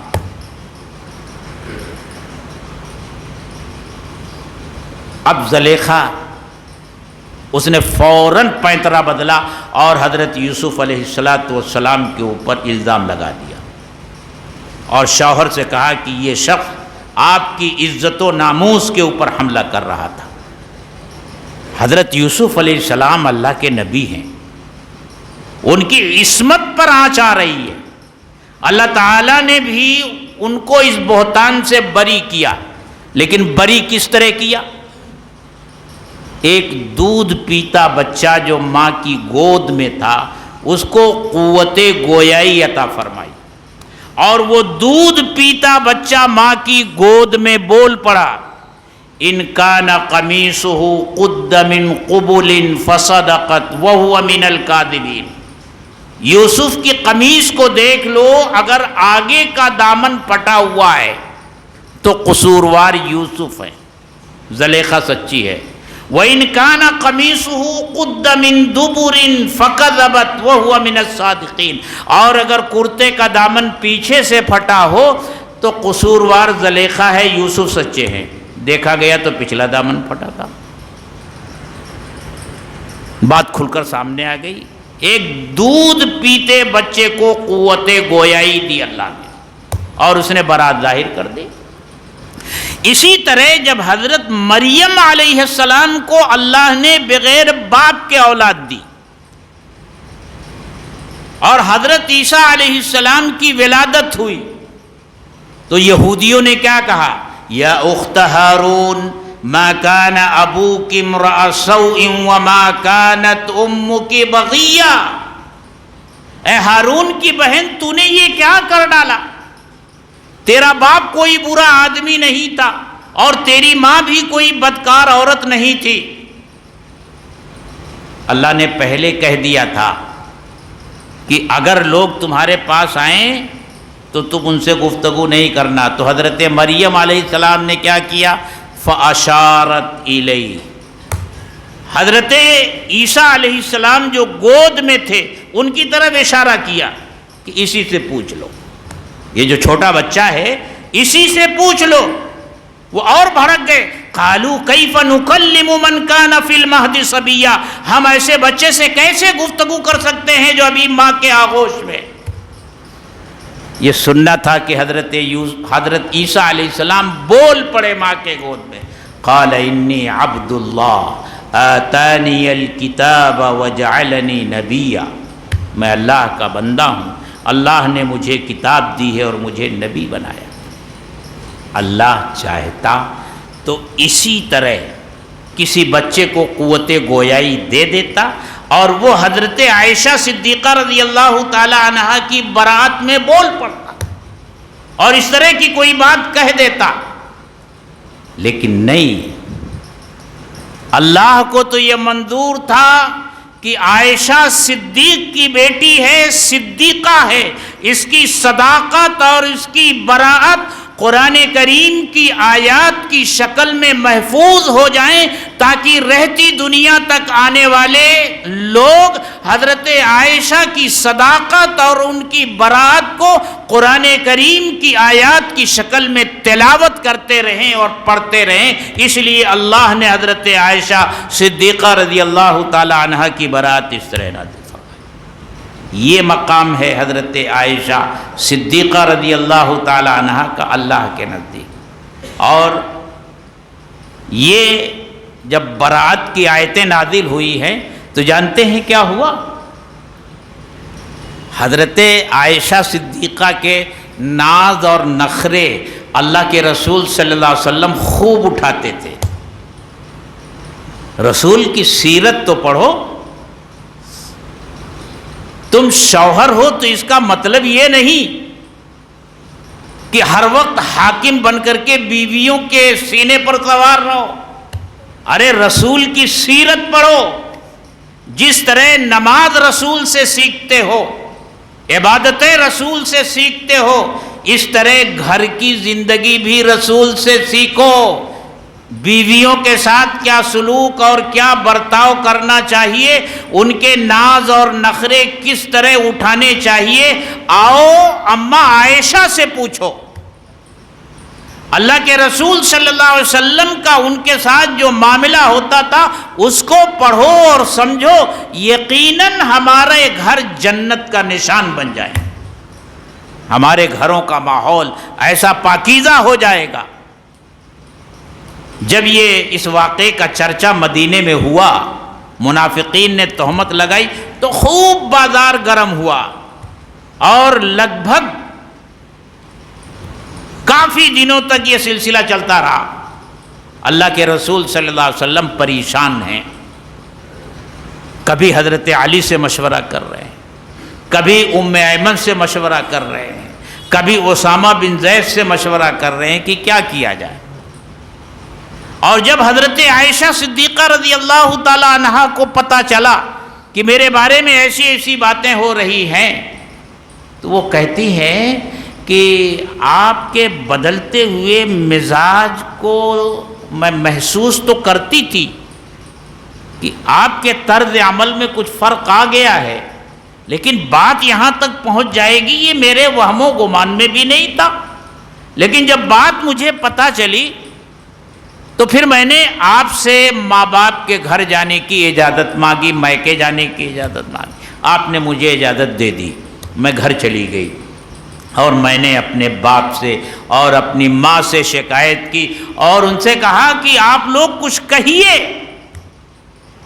کہتے ہیں میں وہاں چلی گئی اور میرا حال یہ ہو گیا کہ میں بے تحاشا روتی رہتی تھی، میرے ماں باپ کو اس کا خطرہ ہو گیا تھا کہیں روتے روتے میرا سینہ نہ پھٹ جائے۔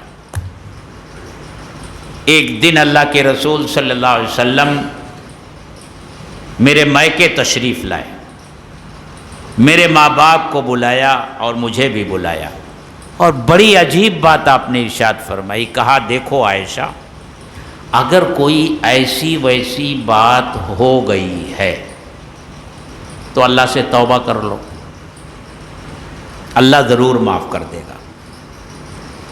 اب دیکھیے، ایک بیوی جو اپنے شوہر کی چہیتی بیوی ہو، جس کا شوہر اس کے ناز اور نخرے اٹھاتا رہا ہو، جسے اپنے شوہر پر پورا بھروسہ ہو، جب اس کا شوہر ایسی باتیں اس سے کرے تو وہ کیا کہتی ہے؟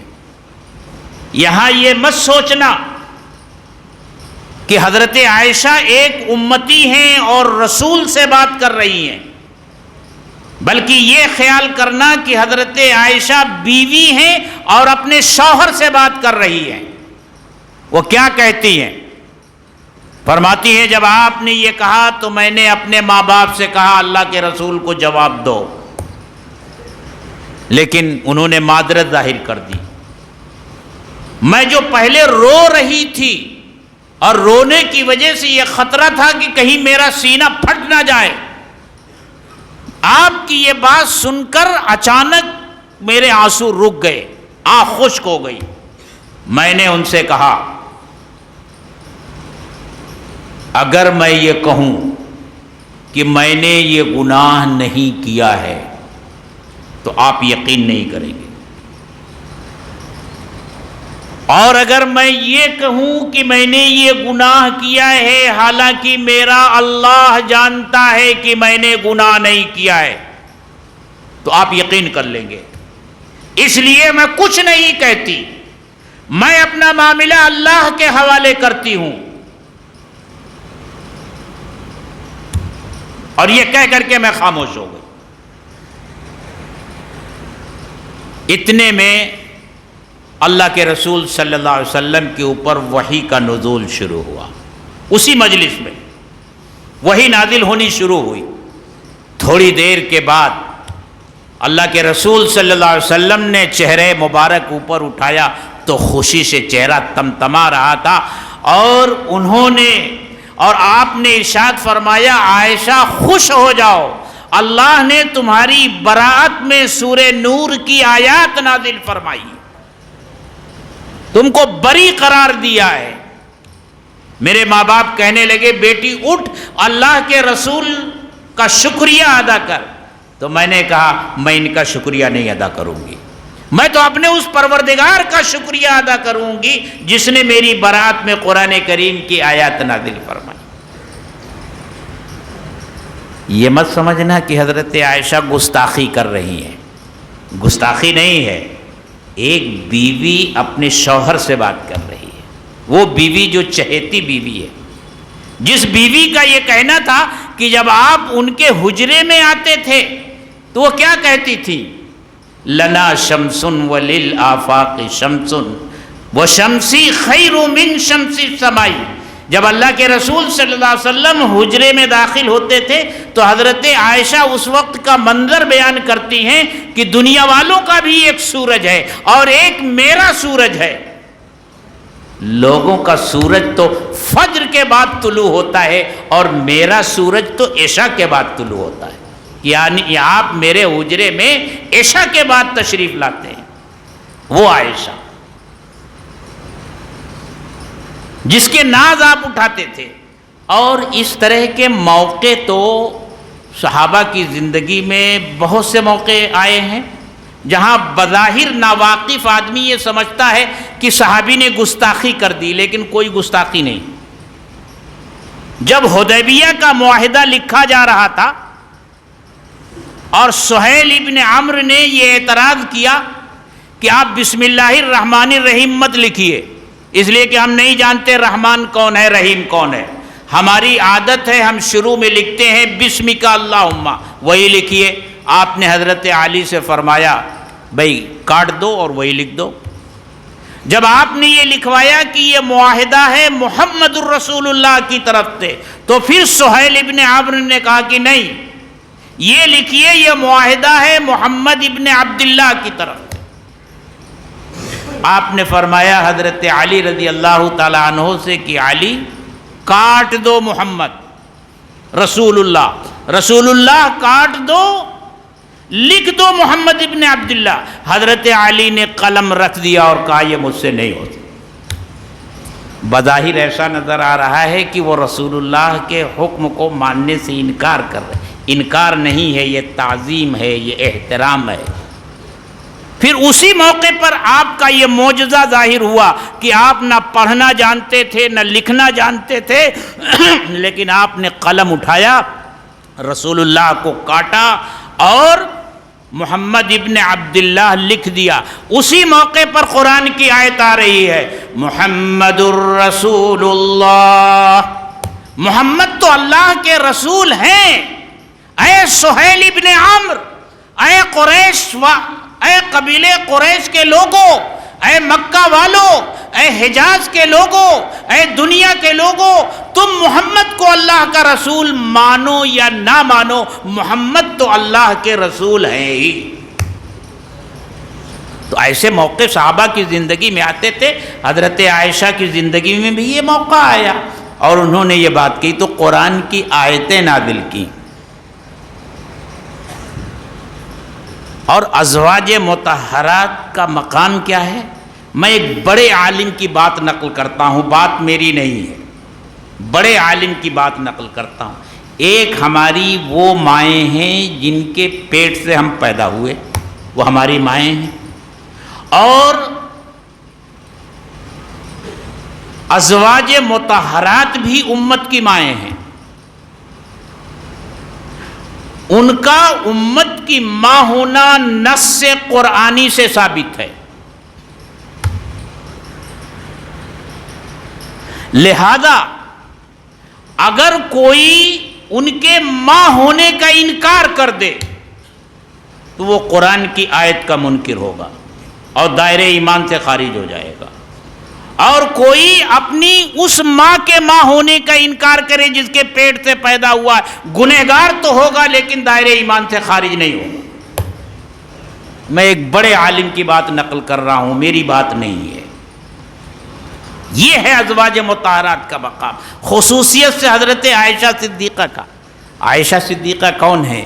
جبریل امین آتے ہیں اور کہتے ہیں کہ اے اللہ کے رسول میرا سلام عائشہ کو پہنچا دیجیے۔ جبریل سلام پیش کرتے ہیں۔ کیا بھائی وقت زیادہ ہو گیا کیا؟ لیکن بھائی میری بات تو ابھی پوری نہیں ہوئی اور میں تھکا ہوا بھی نہیں ہوا۔ آپ لوگ تھک گئے ہیں؟ بات ابھی آگے جاری رکھی جائے کچھ دیر۔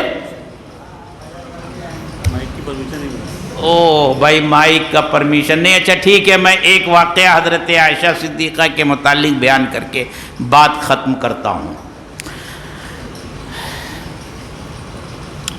صحابہ جانتے تھے کہ حضرت عائشہ صدیقہ رضی اللہ تعالی عنہا کا مقام اور مرتبہ اللہ کے رسول کے نزدیک کیا ہے، اس لیے اللہ کے رسول نے بیویوں کے لیے باری مقرر کر رکھی تھی۔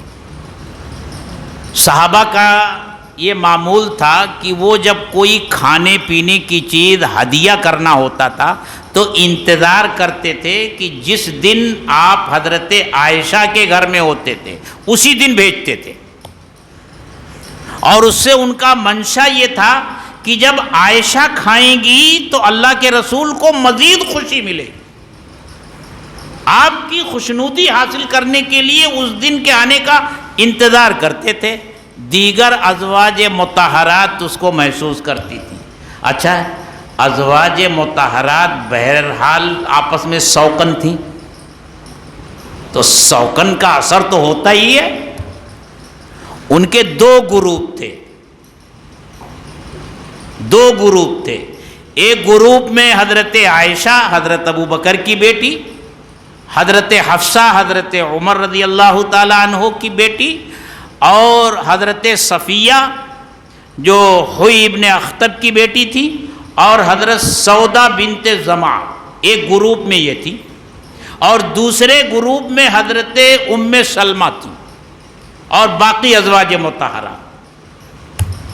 تو جب یہ معاملہ ہوا تو دوسرے گروپ کی بیویوں نے حضرت ام سلمہ سے کہا کہ بھئی یہ کیا ہے، آپ جا کر بات کیجئے اللہ کے رسول صلی اللہ علیہ وسلم سے کہ وہ اپنے صحابہ سے یہ کہیں کہ بھئی انہیں جب ہدیہ کرنا ہے تو جب چاہیں دے دیا کریں، عائشہ کی باری کے دن کا کیوں انتظار کرتے. حضرت ام سلمہ رضی اللہ تعالی عنہا نے آ کر بات کی اللہ کے رسول صلی اللہ علیہ وسلم سے. آپ نے ارشاد فرمایا ام سلمہ عائشہ کے بارے میں مجھے اذیت مت دو. موقع کیا کہنے کا تھا کہ ایسی باتیں تم کر رہی ہو عائشہ سنیں گی تو ان کو اذیت پہنچے گی.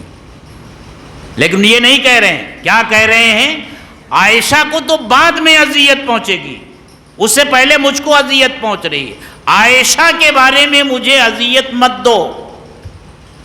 تم جانتی ہو کہ عائشہ ہی میری وہ بیوی ہے کہ جب میں اس کے ساتھ بستر میں ہوتا ہوں اس وقت بھی وہی میرے اوپر نازل ہوتی ہے. باقی کسی اور بیوی کو یہ خصوصیت حاصل نہیں. وہ خاموش ہو گئی. پھر کچھ دنوں تک معاملہ ایسے ہی سرد خانے میں پڑا رہا، لیکن پھر وہ دل میں بات ہونے لگی تو کہا کہ اب کون بات کر سکتا ہے. کہا اب کوئی اگر بات کر سکتا ہے تو حضرت فاطمہ ہی کر سکتی ہیں رضی اللہ عنہا. ازواج مطہرات کے اس گروپ نے حضرت فاطمہ رضی اللہ تعالی عنہا کے سامنے بات رکھی. کہا اب آپ ہی بات کر سکتی ہیں. جب حضرت فاطمہ رضی اللہ تعالی عنہا نے بات کی تو آپ نے حضرت فاطمہ سے کیا کہا، بیٹی کیا تم اس سے محبت نہیں کرتی ہو جس سے میں محبت کرتا ہوں؟ کہا ابا جان بالکل. تو کہا میں عائشہ سے محبت کرتا ہوں، تم بھی عائشہ سے محبت کرو. یہ ہیں حضرت عائشہ. اور یہی نہیں، آپ حضرت عائشہ کے مزاج کو کس طرح پہچانتے تھے. ایک موقع پر فرمایا عائشہ جب تم مجھ سے ناراض ہوتی ہو تو میں پہچان جاتا ہوں کہ تم مجھ سے ناراض ہو. کہا وہ کیسے؟ کہا کہ جب تم مجھ سے ناراض ہوتی ہو اور کوئی قسم کھانی ہوتی ہے تو یہ کہتی ہو وَرَبِّ ابراہیم، ابراہیم کے رب کی قسم. اور جب ناراض نہیں ہوتی ہو تو کہتی ہو وَرَبِّ محمد، محمد کے رب کی قسم. تو حضرت عائشہ نے کیا کہا، اے اللہ کے رسول یہ صرف زبان پر ہوتا ہے، دل میں تو بس آپ ہی آپ ہوتے ہیں. خیالک فی عینی وذکرک فی فمی ومثواک فی قلبی فأین تغیب. یہ ہے حضرت عائشہ. اللہ کے رسول صلی اللہ علیہ وسلم کی محبت کا یہ عالم ہے کہ ایک پیالے سے حضرت عائشہ پانی پی رہی ہے اور پھر وہی پیالہ اللہ کے رسول صلی اللہ علیہ وسلم کی طرف بڑھاتی ہیں تو آپ اسی پیالے سے پانی پیتے ہیں. لیکن کس طرح؟ آپ اس پیالے کو گھما کر کے اپنے ہونٹ اسی جگہ پر لگاتے ہیں جہاں سے حضرت عائشہ صدیقہ رضی اللہ تعالیٰ عنہ نے منہ لگا کر پانی پیا ہوتا تھا. یہ ہیں حضرت عائشہ صدیقہ رضی اللہ تعالیٰ عنہ. اللہ کے رسول نے فرمایا عائشہ میرے نکاح میں آنے سے پہلے ریشم کے سبز کپڑے میں تمہاری تصویر جبریل امین میرے پاس لے کر کے آئے تھے، اور اللہ کا یہ پیغام مجھ تک پہنچایا کہ یہ دنیا میں بھی آپ کی بیوی ہے اور جنت میں بھی آپ کی بیوی ہوگی۔ یہ ہے حضرت عائشہ صدیقہ اور بھی بہت سارے فضائل ہیں۔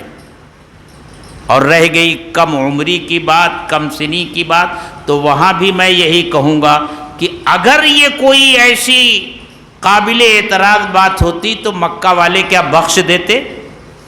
مدینے کے یہود کیا اعتراض نہیں کرتے؟ منافقین اعتراض نہیں کرتے؟ لیکن اس دور کے کسی معاند نے اور بڑے سے بڑے دشمن نے حضرت عائشہ صدیقہ رضی اللہ تعالی عنہا کی کم عمری کو بنیاد بنا کر کے اگر کوئی معمولی سا بھی جملہ کہا ہو اور اعتراض کیا ہو تو اسے بتایا جائے۔ آج کے لوگوں کے دلوں میں یہ بات پیدا ہو رہی ہے۔ بھائی دیکھیے، میں جتنا کہنا چاہتا تھا میں کہہ نہیں سکا، میرے لیے وقت کم پڑ گیا، لیکن مجبوری ہے۔ وآخر دعوانا ان الحمدللہ رب العالمین۔ دینی، ملی، سماجی اور اصلاحی ویڈیوز دیکھنے کے لیے ہمارے چینل کو سبسکرائب کریں، لائک کریں، شیئر کریں۔